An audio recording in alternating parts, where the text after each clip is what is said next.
Long-time viewers of this vlog may well recognise this face. This is the queuing for a car park space face. This time in Chelmsford, where I need to do some shopping. I'm queuing again. I am currently doing what is known as the car park crawl. I crawl as slowly as I can. So that way, people kind of bunch up behind me, and that means if a space becomes available, they're all behind me. Oh, there's potential here. She's going. I'm going to wait here. Yes, get in. No, she's climbing out. Okay, they're getting out. Never mind. Hello, cheeky. Right, I'm having that one. This is not a space for the faint-hearted, I have to say. I mean, I feel like I did quite a good parking job there, but the only problem is, am I going to be able to get out? This is why I wish I had a sunroof.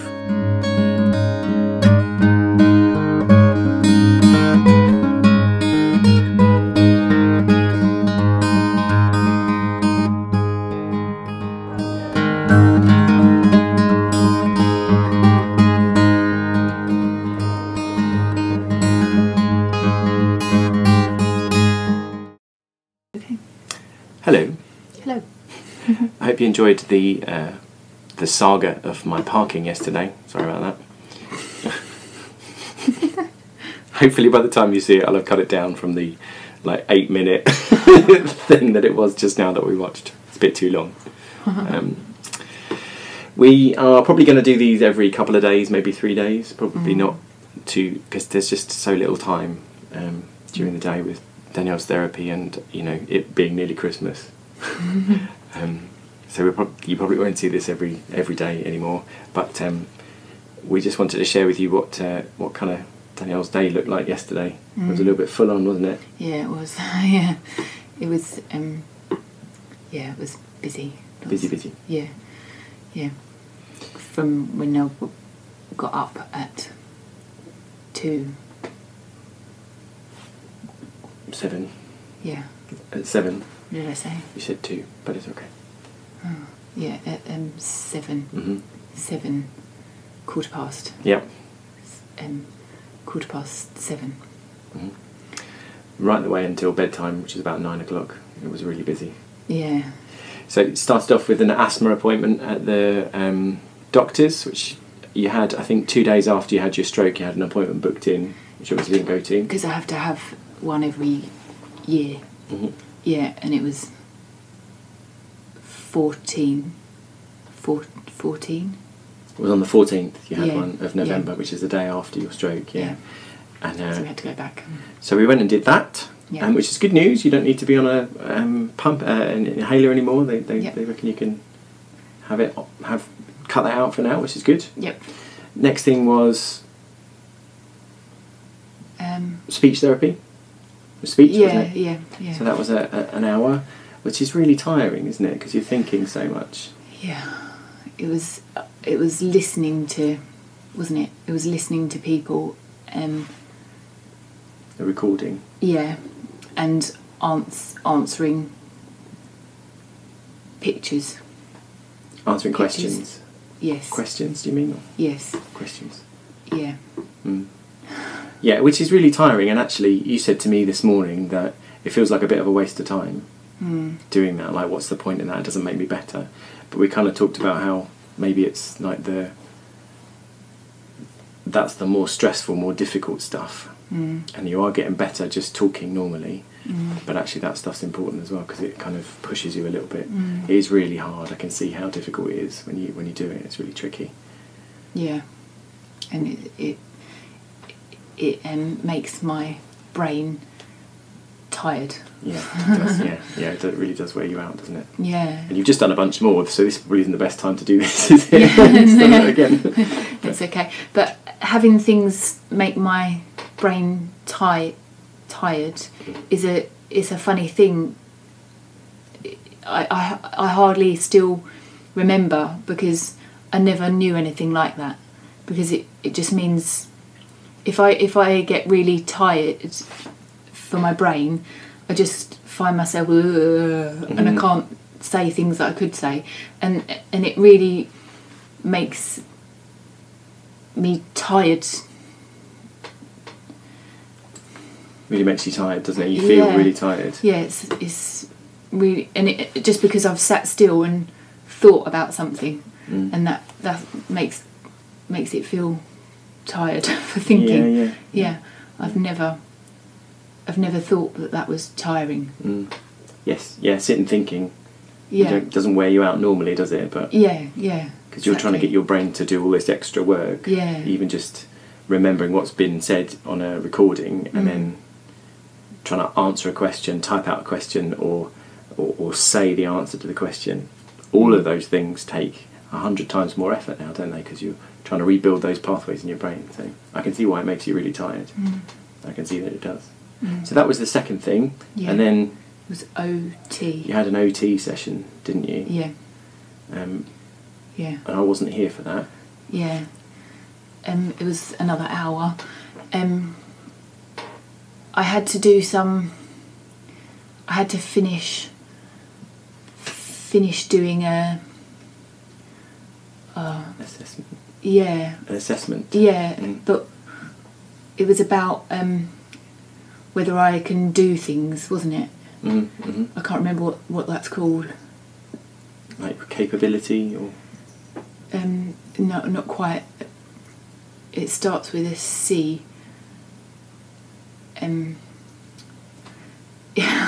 Whether you can do things. So was it whether you can? What? Yeah. So I had to. There were some things about my vision. Your vision. Yeah. Some things that I had to fill in to see if there was any things wrong with where I'm seeing it, in case there's something. Okay. In case it's. Like flipped. Yeah, in case my eye has got a few bits that are missing. Right. But it was fine. Because that can happen with a stroke. Yeah. That part of your vision can go, and you don't necessarily notice unless they do these tests. Yeah. So it was like I had to do a sheet whole full of hearts, thing, didn't you? and I had to keep it still while I did it, but that was fine. And then I had to do some. I had to draw of shapes, Okay. and there was diamonds.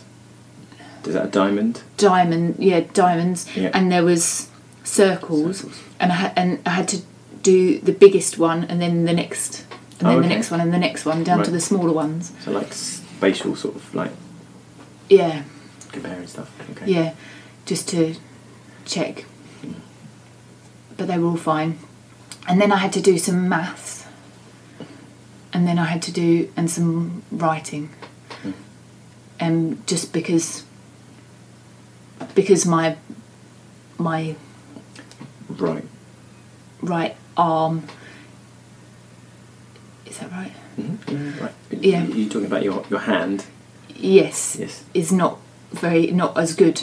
So my writing's not good. I've got some things that I have to practice with that. My adding was lots of lines to add up together. Right. Okay.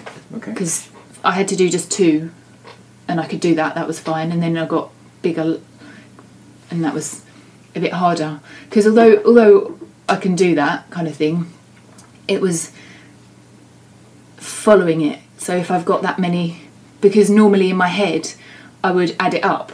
So if I add up a list, I would say 11, 16. But now I can't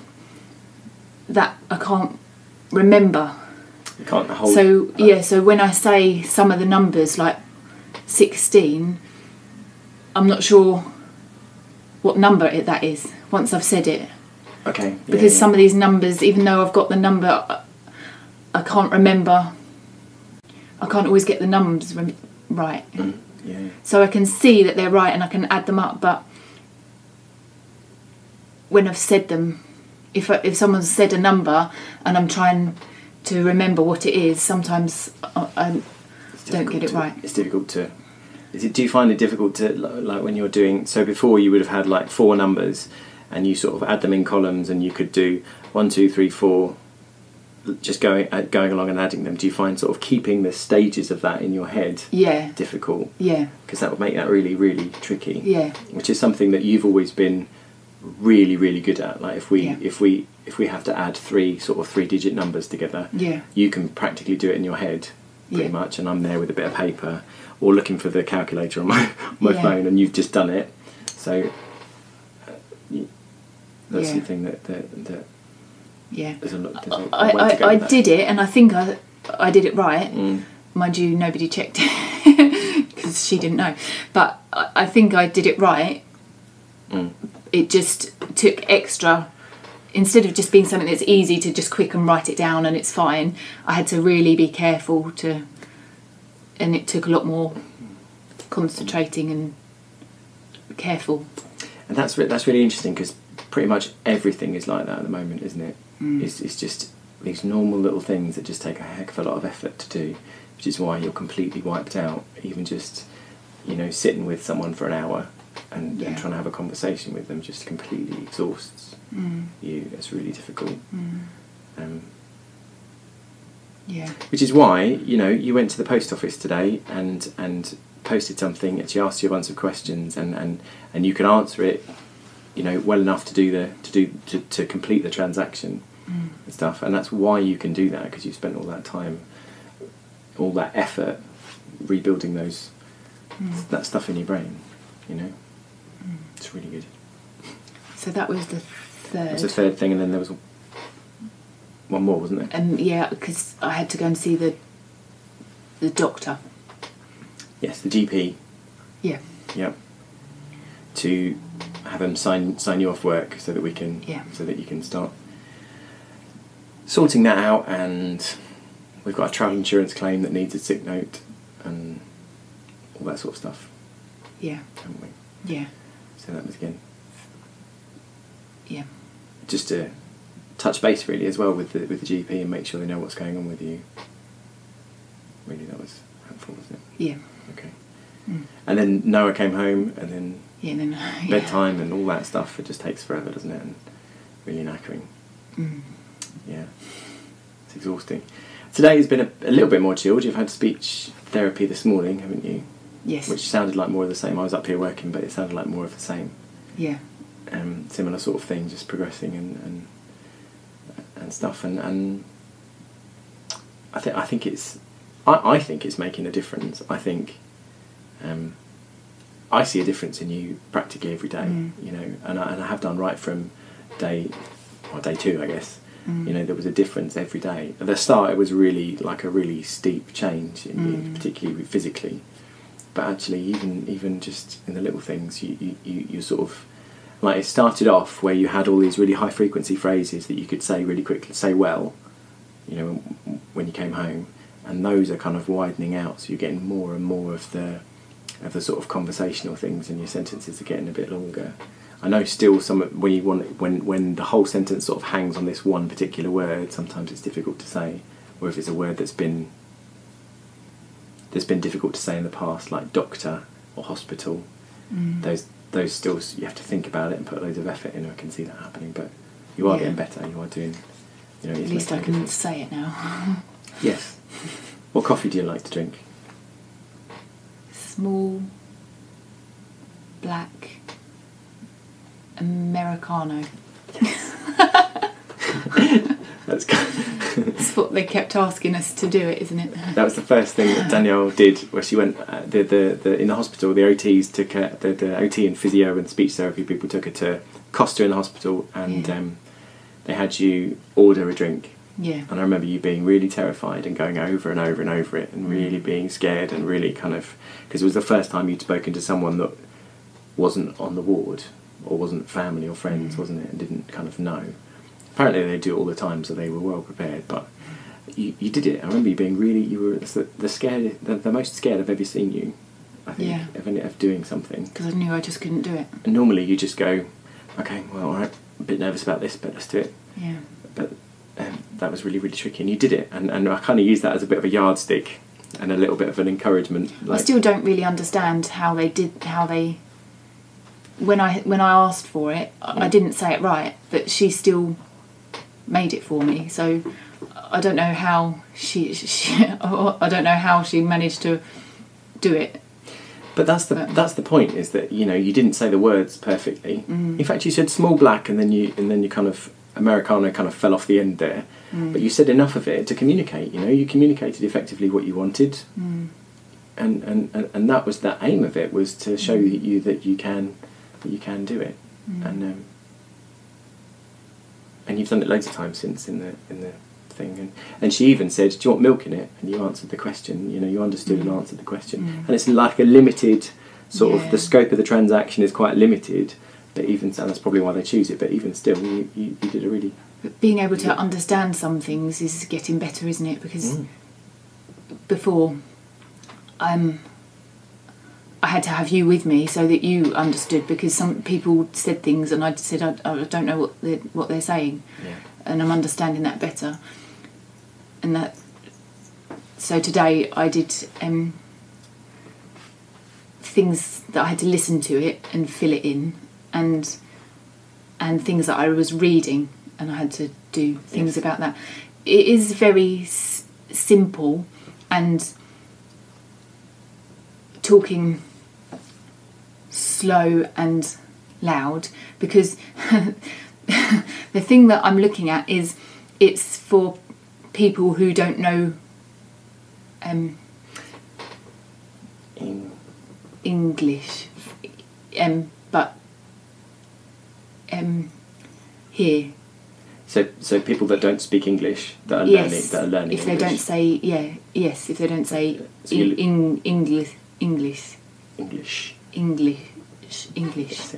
English, so that's what it's for. So the website that you're using for learning for teaching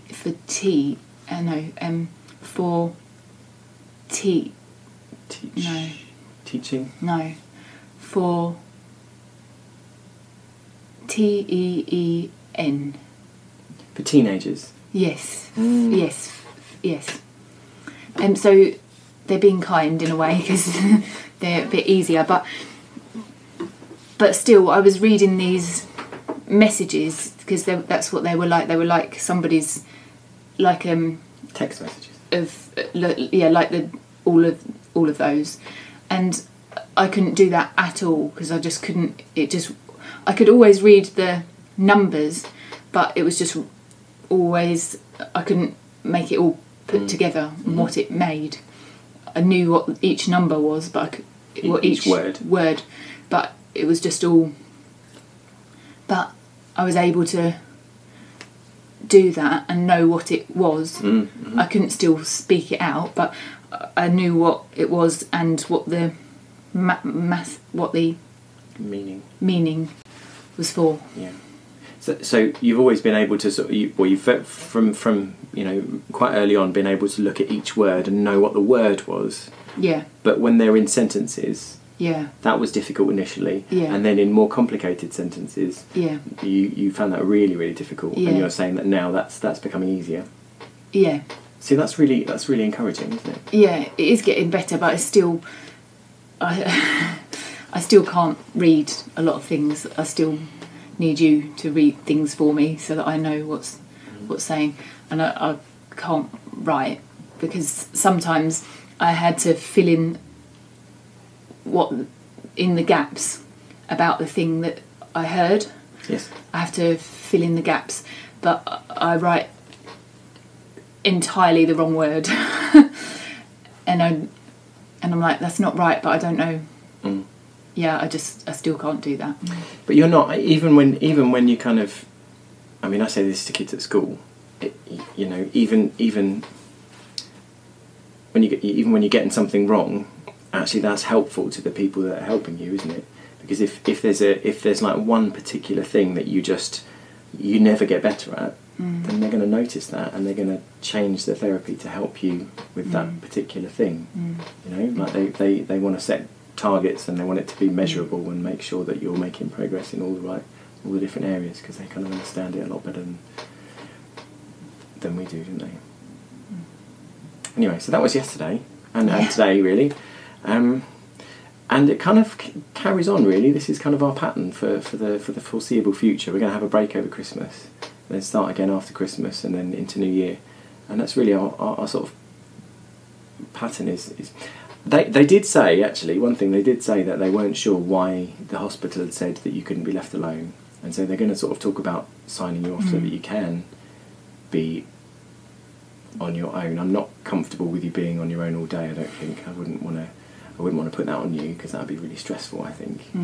Yeah, particularly if you wanted to do something or go out or whatever. But for things like if I can nip to the supermarket, Danielle keeps being distracted because the camera is in front of our computer and the screensaver is pictures of Noah, and she can go, it's not kind of zoning out like this. It's a screensaver. You keep seeing you go, oh.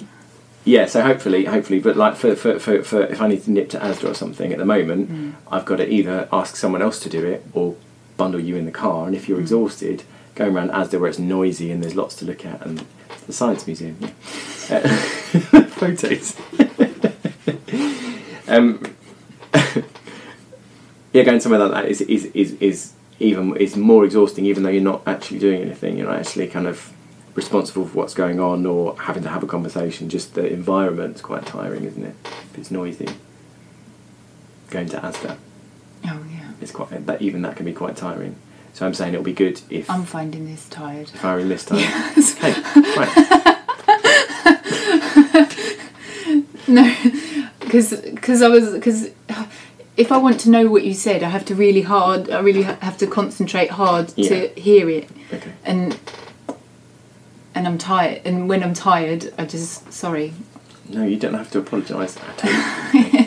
Right, that's my signal to stop talking. You don't have to apologise, it's okay.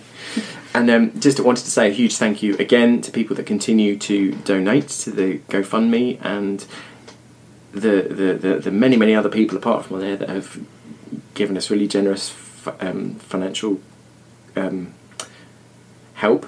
Those people that have given us food and sent gifts and cards and even just sent messages on Facebook to say that they're thinking of us. It makes such a difference. I can't express how incredible it's been that so many people have.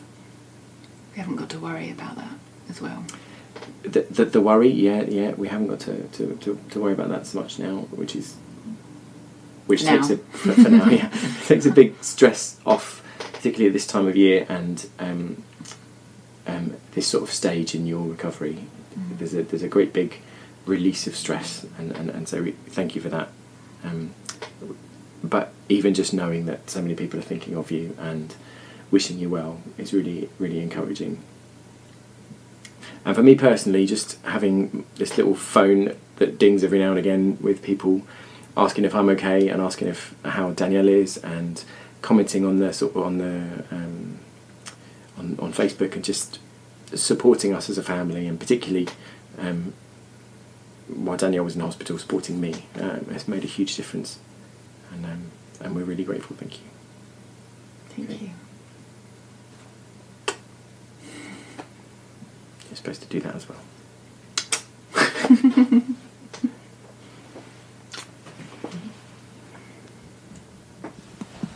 Is it lunchtime?